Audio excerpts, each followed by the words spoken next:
네, 이 질문만 나오면 늘 송구스럽습니다. 국회의원 세비가 1억 5,700만 원, 국민의 눈높이에 맞지 않습니다. 우리보다 훨씬 지원도 적고 박봉으로 일하는 이제 북유럽, 스웨덴의 모델을 우리 국민들이 많이 선호하시더라고요. 스웨덴을 직접 가보니까는요, 조금 정치 풍토가 달라요. 이 스웨덴은 정부가 투명하기 때문에 이 입법부가 행정부의 견제가 우리처럼 치열하지 못하다니까 우리 보좌진 숫자도 좀 적고 또 의원들의 그 일도 우리처럼 전쟁터 같이 살고 있지 않다는 그런 현실을 보고 참 부러움의 대상이 되었습니다. 국회의원의 세비 삭감 논란이 반복되는 이유는 국회에 대한 이제 불신이 크기 때문인데요. 결국 받은 만큼 일해라인데 성실하지 못한 국회의원이 많은 겁니다. 세비를 의정활동 평가와 연계하는 방식을 논의해 볼 필요가 있습니다. 지금 우리 당이나 국민의힘도 공천 관련돼서 하위 평가자를 구분하듯이 우리 300명 국회의원에 대해서도 국회 본회의 출석률이나 재석률, 법안 발의 같은 것을 면밀히 검토해 볼 필요가 있습니다. 그래서 국민들의 눈높이에 맞지 않든지 정말 터무니없이 의정활동 평가가 낮을 경우에는 확실한 페널티로 아니면 정말 영원히 우리 국회에서 퇴출시킬 수 있는 이런 강력한 제도를 만들게 된다면 우리 불신받고 있는 정치가 조금이라도 신뢰를 회복할 수 있다고 생각합니다. 다만 세비를 일괄 삭감하는 거는 정말 좀 국회의원 중에서도 돈 없는 국회의원들이나 청년 국회의원들에게는 약간 정치적으로 제한이 많이 될 것 같아서 그런 부분은 우리 국민 여러분들이 좀 배려해 주셔야 되겠다라는 그런 말씀을 좀 덧붙여 드립니다. 이상입니다. 예, 고맙습니다. 네, 국민들의 정치 불신을 걷어내기 위한 첫 걸음이 바로 국회의원 세비 삭감을 비롯한 국회의원 특권 내려놓기라고 생각을 합니다. 국민의힘은 이번 22대 총선 공천 신청 시에 불체포 특권 포기 서약서 그리고 금고형 이상 확정 시에 세비 반납 서약서 제출을 의무화했습니다. 저를 포함해서 모든 후보들이 전부 여기에 서명을 했습니다. 또 한동훈 비대위원장은 지난번에 국회의원 정수를 약 50명 정도 줄이자 그리고 국회의원의 보수를 국민의 중위 소득 수준으로 낮추는 방안을 제시했습니다. 국회의원 세비 삭감의 가장 중요한 근거는 우리나라 국회의원들에게 지급되는 급여 수준이 다른 국가에 비해서 상대적으로 높다는 것입니다. 물론 나라별로 제도와 문화가 다릅니다. 스웨덴이나 덴마크 같은 나라는 자기 나라 최저임금 수준이고 미국, 독일, 영국과 같은 나라는 우리와 비슷합니다.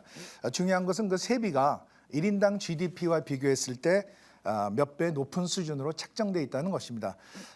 사실 국회의원 세비 삭감 문제는 국회 다수당인 민주당이 찬성을 해야 이것이 통과될 수 있는 것입니다. 민주당은 제21대 총선을 앞두고 단계별 세기 삭감을 공약했고 또 관련 법안도 냈습니다. 또 이재명 대표는 제20대 대선 공약으로 무노동 무임금 무노동 도입을 추진했습니다. 그런데 민주당은 이 약속을 하나도 지키지 않았습니다. 민주당의 동참을 촉구합니다. 이것이 제대로 돼야 이것은 여야가 공히 새로운 정치 또 깨끗한 정치 그리고 국민들의 눈높이에서 국민을 위한 정치를 제대로 보여줄 수 있다고 생각을 합니다. 방금 전 제가 말씀드렸던 일하지 않는 국회의원들에게는 페널티를 주자. 우리 박진 의원님 동의해 주실 거라 보는데요. 박진 의원님의 그 국회 의정 활동을 보니까 본회의 출석률이 56.89% 그리고 이제 상반기 후반기를 따져보면 외통위에서는 그 상임위 출석률이 75.47, 또 후반기에는 기재위에서 4.08. 아마 이제 외교부 장관 임기 때라서 그럴 수는 있습니다만은 동의하십니까? 예, 국회의원들이 각기 사정이 있겠습니다만은 국회 본회의나 상임이나 또 여러 가지 그 행사에 아주 성실하게 출석하는 것이 기본 원칙이라고 생각합니다. 지금 말씀하신 저의 경우에는 외교장관으로서 국무위원직을 수행하기 때문에 국회에 부득이 출석하는 것이 어려웠다는 말씀도 드립니다. 그 세비 삭감 문제도 중요하지만은 더 큰 문제는 국회의원들이 많은 특권을 누리고 있다는 것입니다. 대표적으로 회기 중 국회의 동의 없이 체포 또는 구금되지 않는다는 국회의원 불체포 특권이 있습니다. 예를 들어서 인천 남동을의 윤관석 의원은 지난해 8월에 돈봉투 살포 혐의로 구속된 이후에 월 1,400만 원이 넘는 의원 수당을 받았습니다. 또 21대 국회에서 구속된 이상직 정정순 의원 또한 의원직이 상실될 때까지 매월 1,000만 원대의 수당을 받아갔습니다. 김영호 후보께서는 임기 중에 구속되거나 또 기소와 재판 상태로 있는 국회의원들이 세비를 반납해야 한다는 의견에 동의하시는지 묻고 싶습니다. 또 앞서 말씀드린 대로 국민의힘은 지난해 6월 101명 전원이 불체포 특권 서약에 불체포 특권 포기 서약에 동참한 바 있습니다. 물론 저도 동참했고 서약서에 서명했습니다. 그렇지만 민주당도 불체포 특권을 포기하는 서약서를 제출하라고 요구했지만 결국 무산되었습니다. 그 과정에서 민주당 소속 31명은 별도의 입장문을 냈습니다. 국회의원 불체포 특권을 내려놓겠다 이렇게 선언을 했는데 우리 김영호 후보께서는 이 민주당 의원 31명의 불체포 특권 포기 선언할 때 동참하지 않으신 걸로 아는데 혹시 무슨 특별한 이유라도 있는지 알고 싶습니다. 국회의원 특권 내려놓기도 문제지만 22대 총선에서 가장 걱정되는 것은 범죄 혐의자들이 판치는 선고로 변질되었다는 것입니다. 송영길 전 민주당 대표는 전당대회 당시에 돈봉투 살포 혐의로 구속됐는데 옥중에서 소나무당을 창당해서 선거운동을 하는 희귀한 행태를 보이고 있습니다. 불법 정치자금과 관련돼서 기소됐음에도 불구하고 세비를 받고 선거운동까지 하는 이런 행태에 대해서 시간이 다 됐습니다. 네, 그 주신 말씀의 원론은 저는 뭐 적극 참석하는데 사실 그 불체포 특권 헌법에서 보장된 그런 그 조항이기도 합니다. 이 법이 왜 그 헌법에 보장이 되어 있냐면 군사 독재 시절에 그 어떤 정치 탄압이나 정치 공작으로 인해서 이런 억울한 국회의원들이 이제 많이 나왔기 때문에 이제 헌법에서 보장하는 거거든요. 그 박진 후보님이 2008년도 박연차 회장에게 2만 달러 돈봉투 받아서 굉장히 억울하게 기소된 적이 있으시잖아요.